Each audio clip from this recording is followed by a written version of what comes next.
નમસ્કાર. દિવસભરના તાજા સમાચારોમાં તમારું સ્વાગત છે. તમારી સાથે હું છું પિનલગીરી ગોસ્વામી. સમાચારો વિસ્તારથી જાણીએ એ પહેલા મહત્વના સમાચારો ઉપર એક નજર. મિત્રો, આજની વિડીયોમાં સૌપ્રથમ વાત થશે ગુજરાતમાં ઠંડીની આગાહી. અત્યારે જ્યારે ઉત્તર ભારતના ઉત્તરી પટ્ટામાં back to back western disturbance સક્રિય થઈ રહ્યા છે, જેના ભાગરૂપે ગુજરાતમાં ન્યૂનતમ તાપમાનમાં ઘટાડો નોંધાયો છે. અનેક વિસ્તારમાં તો 10 ડિગ્રી કરતાં પણ નીચે તાપમાન નોંધાઈ ગયું છે.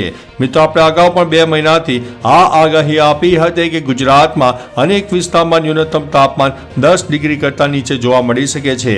આગામી એકાદ અઠવાડિયું હજુ પણ જોરદાર ઠંડીનો અહેસાસ થવાનો છે.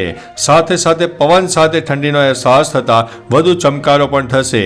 ઉપરાંત મિત્રો, ગુજરાતના અનેક વિસ્તારમાં 17થી લઈને 21 ડિસેમ્બર સુધીમાં સામાન્ય વાદળછાયું વાતાવરણ પણ જોવા મળી શકે છે. મિત્રો, અન્ય મહત્વના સમાચારની વાત કરીએ તો પીએમજેએવાય યોજનાને લઈને મોટો નિર્ણય સામે આવ્યો છે. પીએમજેએવાયને લઈને આવનારા દિવસોમાં સરકાર નવા નિયમો સાથે નવી ગાઈડલાઈન જાહેર કરશે. આ નવી એસઓપી આ અઠવાડિયે બુધવાર સુધીમાં જાહેર થઈ શકે છે. મળતી માહિતી મુજબ હવેથી એન્જિયોગ્રાફી અને એન્જિયોપ્લાસ્ટીની સર્જરીના વિડીયો મોકલવા પડશે. યોજના માટે એક નવું પોર્ટલ તૈયાર કરવામાં આવશે. પીએમજેએવાય યોજનાને લઈને ગાંધીનગરમાં આરોગ્ય વિભાગની બેઠક યોજાઈ હતી, જેમાં આ નિર્ણયો લેવાયા છે. ખ્યાતિ હોસ્પિટલ કાંડ બાદ આ બધું હવે થઈ રહ્યું છે. મિત્રો, અન્ય મહત્વના સમાચારની વાત કરીએ તો ગૌતમ ગંભીર ઉઠાવ્યું બેટ અને ગાબા ટેસ્ટમાં ઇન્ડિયાની ખરાબ હાલત દેખાઈ રહી છે. મેચના ત્રીજા દિવસ પૂરા થઈ ગયા અને ટીમ ઇન્ડિયા પાછળ હોય તેવું લાગી રહ્યું છે. અગાઉ ભારતીય ટીમના બોલરો ફ્લોપ જણાતા હતા અને બેટ્સમેનો નિષ્ફળ ગયા હતા. આ દરમિયાન સોશિયલ મીડિયા પર એક વિડીયો વાયરલ થઈ રહ્યો છે, જેમાં ભારતના મુખ્ય કોચ ગૌતમ ગંભીર હાથમાં બેટ પકડેલો જોવા મળી રહ્યો છે. મિત્રો, અન્ય મહત્વના સમાચારની વાત કરીએ તો સુરતની VNSGUમાં નકલી માર્કશીટની એડમિશનનું કૌભાંડ. હવે નકલી માર્કશીટનું કૌભાંડ સામે આવ્યું છે. સુરતની વીર નર્મદ દક્ષિણ ગુજરાત યુનિવર્સિટીમાં બોગસ માર્કશીટ અને ડિગ્રીના આધારે એડમિશન મેળવીને યુનિવર્સિટીની ડિગ્રી પણ મેળવી લીધી હોવાનું સામે આવ્યું છે. છેલ્લા 3 વર્ષમાં આવા 62 વિદ્યાર્થીઓનો પ્રવેશ રદ કરાયો છે. આ 62 માટે એક બોગસ વિદ્યાર્થીએ તો 2 વર્ષ સુધી MBBSનો અભ્યાસ કર્યો, તો બીજાએ LLBનો અભ્યાસ પૂર્ણ કરી દીધો હતો. મિત્રો, અન્ય મહત્વના સમાચારની વાત કરીએ તો જામનગરમાં હાપા યાર્ડ ડુંગળીથી છલકાયું છે. જામનગરનું હાપા યાર્ડ ડુંગળીથી છલકાઈ ગયું છે. સામે આવેલા આંકડા અનુસાર હાપા યાર્ડમાં 15,000 ગુણી ડુંગળીની આવક થઈ ગઈ છે. ટ્રકોની લાંબી લાઈનો લાગી હોય તેવી પરિસ્થિતિ બની છે. એટલું જ નહીં, વધુ આવકને કારણે નવી આવક ઉપર પ્રતિબંધ લગાવવામાં આવ્યો છે. ખેડૂતો પોતાના ઉત્પાદનને વેચવા માટે સવારથી વાહનોની લાઈનો લગાવી હતી.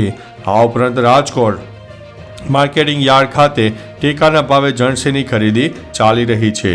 મિત્રો, અન્ય મહત્વના સમાચારની વાત કરીએ તો કેટરીના કૈફે સાસુ સાથે સાંઈબાબાના દર્શન કર્યા. કેટરીના કૈફ તેની સાસુ વીણા કૌશલ સાથે શિરડી ગઈ હતી. હવે સાસુ અને વહુની આ જોડી સાંઈબાબાના દર્શન કરીને મુંબઈ પરત ફરી ગઈ છે. તેની તસવીરો પણ સામે આવી રહી છે. કેટરીના દર વખતે પોતાના ટ્રેડિશનલ લુકથી બધાને પ્રભાવિત કરે છે. આ વખતે પણ તે ઓફ વ્હાઇટ જેવા સૂટમાં ખૂબ જ સરસ લાગી રહી હતી.